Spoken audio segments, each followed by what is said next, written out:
Sa kalagitnaan ng kanilang paglaot, nagkaroon ng tagas ang kanilang bangka at unti-unti itong napupuno ng tubig. Kailangan nilang makahanap ng bagong bangkang ipapalit dito. Ang Gecko Island, ang pinakamalapit na pwede nilang pagdaungan. At doon nga sila pansamantalang napadpad. Sa Syrup Village, kilala sa paggawa ng mga dekalidad na mga bangka at barko, nagsimula silang maghanap. Ang kaso, ang plano ni Nami ay magnakaw na lamang gaya ng mga pirata. Hindi sang-ayon si Luffy. Para sa kanya, ang barkong kailangan nila ay hindi lang basta-basta kundi perpekto, at magiging kabahagi ng kanilang grupo. Sa kanilang paghahanap, natuon ang atensyon ni Luffy sa magarang barkong may tila kambing na ulo sa unahan. Napakaganda, at para bang may nag-uugnay sa kanilang dalawa.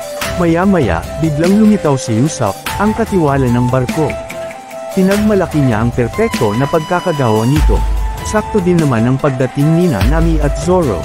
Interesado silang bilhin ang barko, yun nga lang, hindi naman ito binibenta at hindi din si Usopp ang may-ari nito, kundi ang kanyang espesyal na kaibigang si Kaya. Ang mayamang unika ay ang tagapagmana ng buong shipyard sa Syrup Village. Kaya, sinamahan niya sina Luffy para makipagnegosasyon sa pagbili. Napakaganda at napakalawak ng mansion ni Kaya. Ganun pa man, sa bandang likuran sila dumaan. VIP entrance daw sa mga kagaya nila Usopp. Galit na sinalubong naman sila nila Butchie at Sham, ang mga katiwala sa mansion. Right timing din namang dumating si Kaya, kasama si Clohador, ang kanyang naging katiwala at tagapangalaga sa loob ng 3 taon, buhat ng maulila sa mga magulang. Birthday pala ni Kaya, kaya, winelcome niyang pinatuloy at inimbitahan ang grupo ni Usopp. Medyo, pamilyar kay Zoro ang mukha ni Clohador. Naaaliw si Kaya, sa mga mapaglikhang adventure stories ni Usopp. Sa kabila ng kanyang sakit at nanghihinang katawan, nagagawa siya nitong patawanin. Magaling naman talaga gumawa ng kwento ang kaibigan. Kahit pa man noong kabataan nito, 7 taon na ang nakalipas.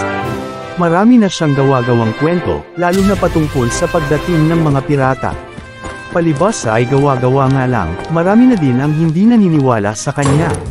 Sa gabi ng selebrasyon, posturang sinalubong ng lahat ang paanyaya ni Kaya sa kanyang kaarawan.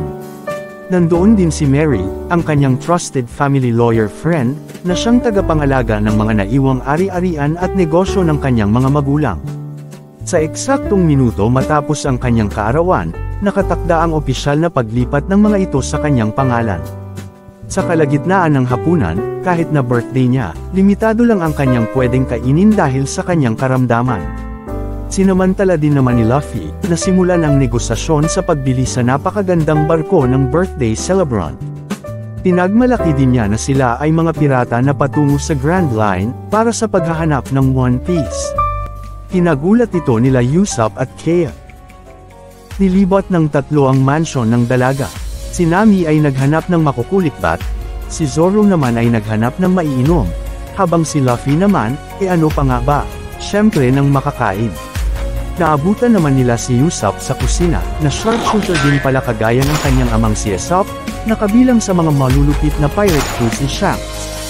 Sinamahan niya si Zoro sa basement para makakuha ng maiinom, habang si Luffy naman ay nilantakan ng nakitang bagong lutong blue soup sa kusina. Sa basement, natagpuan nila Usopp at Zoro ang patay na katawan ni Mary.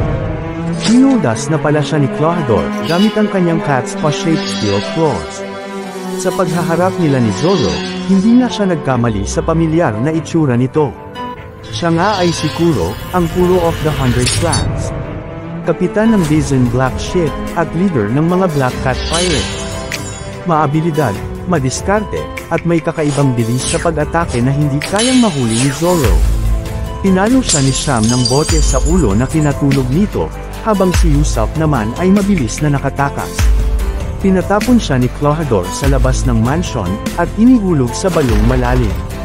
Nagtatakbo si Usopp sa Syrup Village para warningan ang lahat sa makatutuhanang pagbalik ng mga pirata na kanya mismong nakita.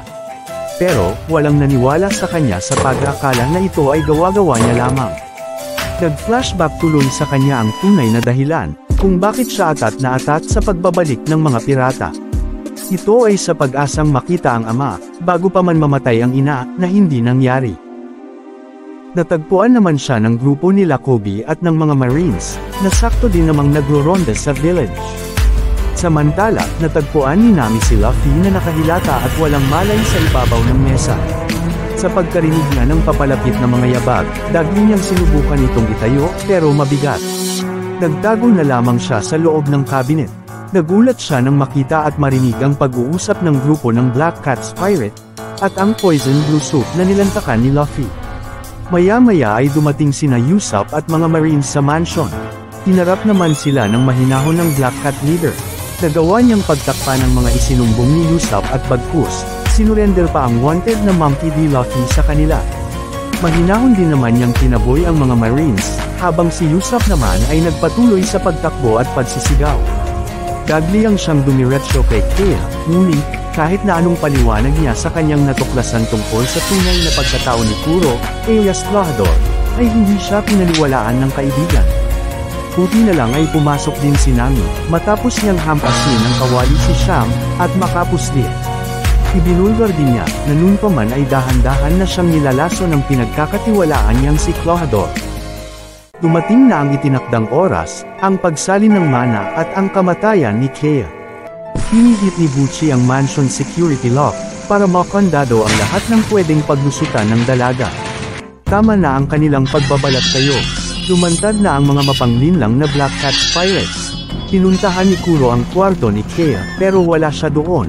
Dahan-dahan na pala silang tumatakas padaan sa lihim na lagusan sa pagitan ng mga dingding ng mansion. Pero, sa kanyang pag-ubo, nabisto sila ni Kuro, at sila ay pinagsasaksak, ngunit di napuruhan. Napadpad sila sa isang silid na kinaroroonan din ng isang pang-controller ng security lock. Para mabuksan ang mga kinandadong labasan, pinagtulungan nila itong pihitin. Samantala, nagising na din si Zoro mula sa pagkakapalo, at nakapanhik na din sa wakas palabas ng balong malalim.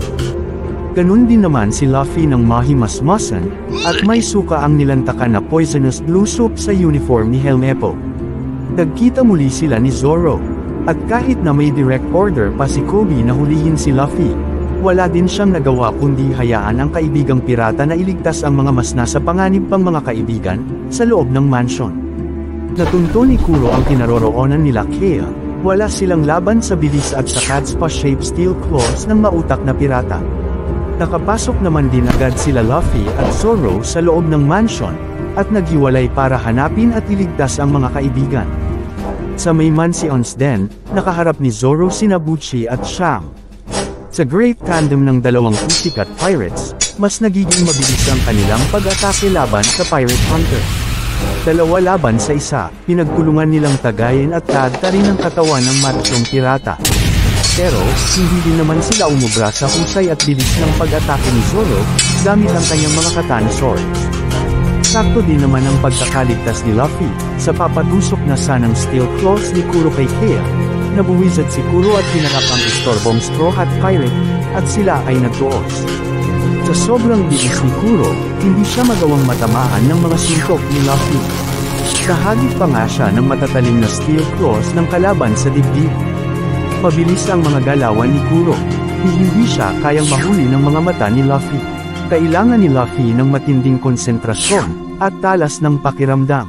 At sa mahinang paggalaw ni Kuro, natsyempuhan din siya sa wakas ng solidong suntok, mula sa elastic na kamao ng rubber boy. Gagapak sa sahigang mabilis na pirata. Di niya matanggap na nadali siya ng looking pirata. Naggagalaiti siya sa galit at sunod-sunod na inatake ang depensa ni Luffy. Kaliwa at kanan niyang hinabol ng mga kalmot at mga saksak ang mas agresibong galaw ng batang pirata. Pero, wala ning sama nito ang tumama, hanggang mahawakan at tuluyang mapigilan ni Luffy ang dalawang kamay nito, at sa kanya. Oh my God!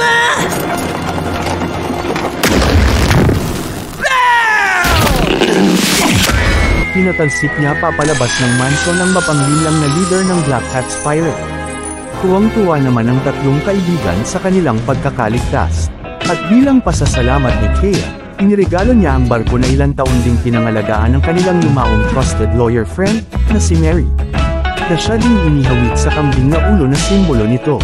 Tuwang-tuwa si Luffy, at matagumpay niyang nakuha ang hinahangad na barko. Tinawag niya itong, The Going Merry, bilang alaala na din sa yumaong lawyer. Niyaya din niya si Usopp na sumama sa kanyang grupo.